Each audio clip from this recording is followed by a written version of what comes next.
the country called Uganda, or Uganda Limited Company, run by the family, led by Museveni, his younger brother Salim Sare, son Muhoozi Kanyarugaba, and their son-in-law Rwabogo, plus the first wife, that is Janet Museveni. They are running a company called Uganda Limited. But Museveni, if you want to know that Museveni is not the one running that country, just get the piece of the letter which he wrote to the public, then you'll get to know that he's not the one in charge of that country. First of all, just bits oli bulungi nnyo okumanyira kususse n'okulengeza banna Uganda kutya bwe yawandiise ebbaluwa yagiwandiise bw'ati nti fellow Ugandans especially bazzukulu greetings nti banna Uganda bannange ne bazzukulu be ababuuzaako Museveni njagala eggwanga limanye muzzukulu wo yazaalibwa Muhoozi Natasha Patience ne Diana ne Rwabogo period. We are not your grandkids or grandchildren. Bazzukulu tuwamanyi bawanvuyirizivu balinge mmuli tetuli mu category kubanga twawula obwongo fe tetuli mu system ya sero bihogo and educate bihogo. No, never ever call Ugandans bazzukulu because we are not among your family which lacks common sense. Under your system sero bihogo and educate bihogo, we don't belong in that family because you lack common sense. So never ever again address Ugandans that we are your bazzukulu. No, we are no longer attached to you because we already find out you're not a Ugandan plus your family. Ochitegera bulungi onvuka nasoka munagabo mu bazzukulu tetuli bazzukulu bajjaja waffe tubamanyi bulungi. Ochitegedde bulungi nnyo bwamala okubayita bazzukulu munkola entuufu omukulembeze you address Ugandans not bazzukulu. We are not your grandkids. I'm here to remind you fe tetuli basiru obwongo tulina yensonga lwaki we've managed to survive for 40 years under your torture, under corruption, under unemployment. We've managed to survive until now. So you can't call us bazzukulu when bazzukulu are suffering. You can't call us bazzukulu when you kidnap and torture bazzukulu. In Uganda, as we Baganda, we love more grandkids than our children's. Twagala nnyo abazzukulu okusinga abaana baffe betuzaala kubanga ogwe musaayi omutuufu kati gwe otuyita bazzukulu bo ng'ate otuwamba otutugunye tumalizeko emirembe. Whom are you fooling? Mpozi muli under sell bihogo educate bihogo awo tuvuddewa. Kati ngisoma mu bitundu ku bitundu eyo nkwadde introduction n'agenda n'agamba the following allegations have come up. The ballot paper stuffing, outing results, destroying ballot papers in Kazo, Angola, Mbogo, Mosque Zone, etc. because apparently some people did not want those votes to be counted. Nalyoka akugamba nti okusinziira ku byogerwa n'ebyalabiddwako okubba obululu okumenya boxes ezo omuli Kazo, Angola, Mbogo n'ebitundu ebirala mbu abantu abamu tebaagala babale obululu obwo. Mukulu, you are useless idiot. Eyagula essaati emu ng'amayembe gamugambye agigule to be easy to identify in the public that barambaru gahari.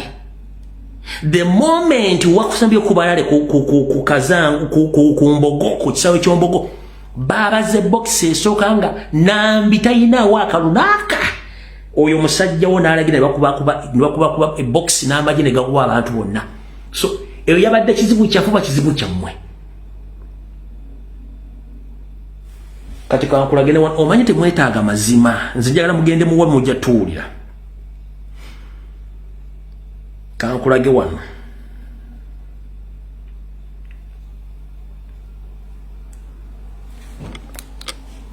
byemukulu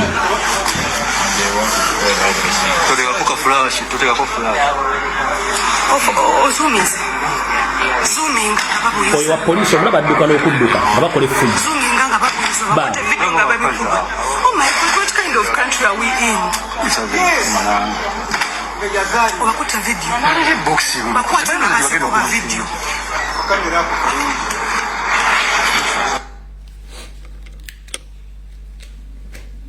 Ebbaluwa ngenda gibasomera kasavu mpola mpola. Kati omala okusomerawo ne nkubuuza ekyo mazo kyogera nkulaza obujulizi tugenze ku part to ebbaluwa yo nogamba ballot staffing has been going on since 1961. That is how Uganda ended up being unstable. Yagambye nti okubba obululu kubadde kugenda maaso okuvira ddala mu 1961 era yeeye mbeera lwaki Uganda ebadde teri mirembe. Yoseriti Bahabulwa Nyandwe njagala kutereezaamu wano mukulu. You might be old enough to convince your fellow old people, but not with the younger generation, because we understand we read history. Don't fool Ugandans as you've been fooling our grandies all along. We know how to make research and we know how you change and cook your history. First and foremost, I'm here to address this big lie. In 1961, we had just a simple election which was organized to see how the country will be governed. It wasn't a general election. It wasn't a public election. No. It was just a simple election to see how Uganda was supposed to be governed. Olundi nchiddamu yagambye nti mu 1961 wali okugobba obulwe kwatandikira bw'ogenda kugolla Moses n'okebera mu byaffe byonna tewaliwo okulonda kwa bonna mu ggwanga nno. Okulonda okwaliwo kwali kwa kintu kitono nnyo kulaba butya eggwanga nkola kije ligenda kufugwamu. Nkola kije ligenda kufugwamu so tekwali kulonda bakulembeze ku mitendera gyonna. Do you copy that? Kati gwe wakati ballot staffing yatandika 1961. No, that is wrong.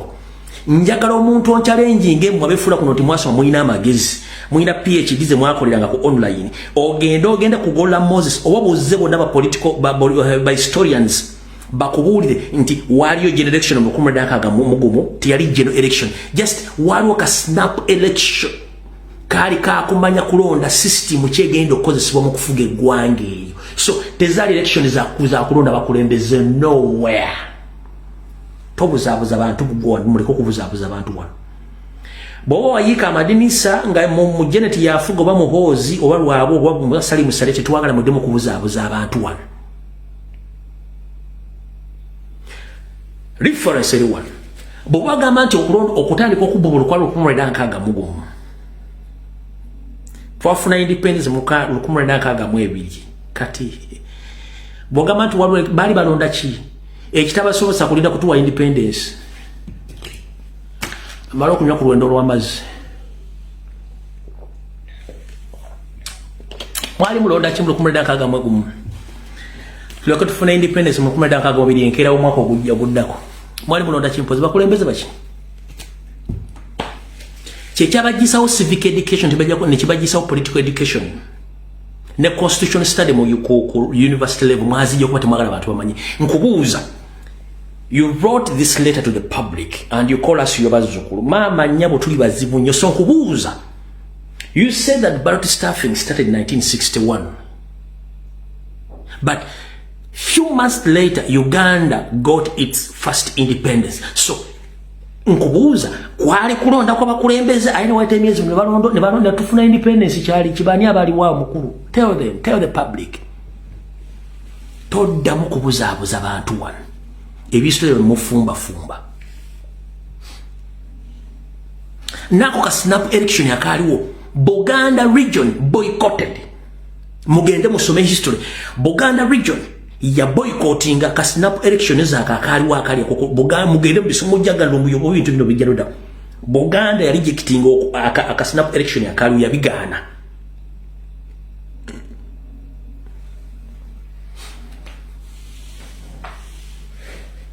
Kwate simu yo ogenda oteekemu nti Uganda yalina okulonda mu 1962 mu 1962 bajja kuga nti okulonda kwaliwo ne kwali kwa kulonda system eri egenda okolebwamu okufuga Uganda so si bakulembeze waayitawo akaseera katundufuna y'okulu independence mu mwaka gumu guddako be mwalonda baali baki yali nnyoko jjajjaawo oba yali ani nze nkwata mu bbaluwa y'ompola katugenze wano wansi weesembayo kuba njagadde giyitamu